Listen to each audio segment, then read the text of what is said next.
रिक्षाचे पकडा उसको.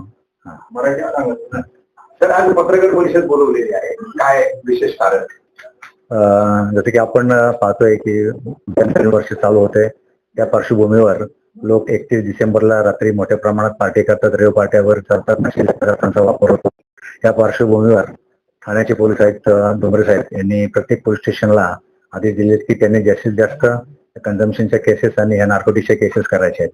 त्यानुसार मुंब्रा पोलीस स्टेशनचे API सुरवाडे, त्यांची टीम, त्यामध्ये पोलीस हवालदार बनणे व इतर लोक यांनी त्याप्रमाणे कारवाई चालू केली असता त्यांना माहिती मिळाली की मुंब्रा बायपास जवळ बोगद्याजवळ मुंब्रा देवी गेट जवळ एक इसम कोरेक्सच्या ह्या अंमली पदार्थाच्या बाटल्या, औषधाच्या बाटल्या ज्या बॅन आहेत त्या विकायला येणार आहे. त्यानुसार त्यांनी त्या ठिकाणी ट्रॅप लावला असता 30 तारखेला पहाटे 3 वाजता, म्हणजे काल पहाटे 3 वाजता एक संशयास्पद इसम मिळून आला, ज्याचं नाव आहे सकलेन अन्सारी, वय 22 वर्ष.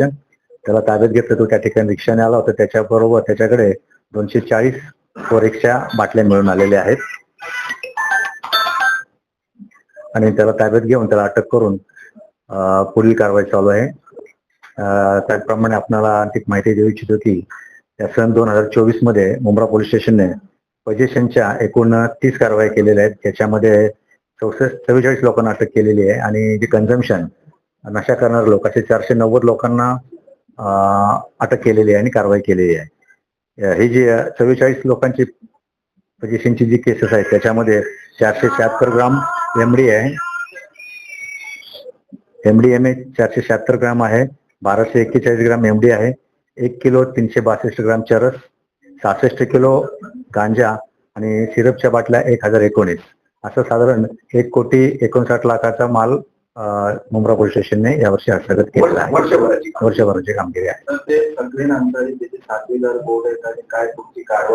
त्याचे साथीदार वगैरे आम्ही आता डिस्क्लोज करू शकत नाही, कारण ते जर पब्लिकमध्ये गेलं तर आमच्या तपासामध्ये अडथळे येऊ शकतात.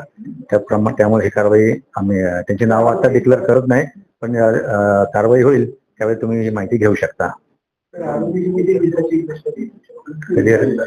त्या 3 जानेवारी पर्यंत कस्टडीमध्ये आहे. पार्श्वभूमी काय आरोपीची पकडला गेलेला त्याची पार्श्वभूमी आहे, त्याचं गुन्हेगारी रेकॉर्ड आहे, त्याप्रमाणे आम्ही पुढची कारवाई करत आहोत.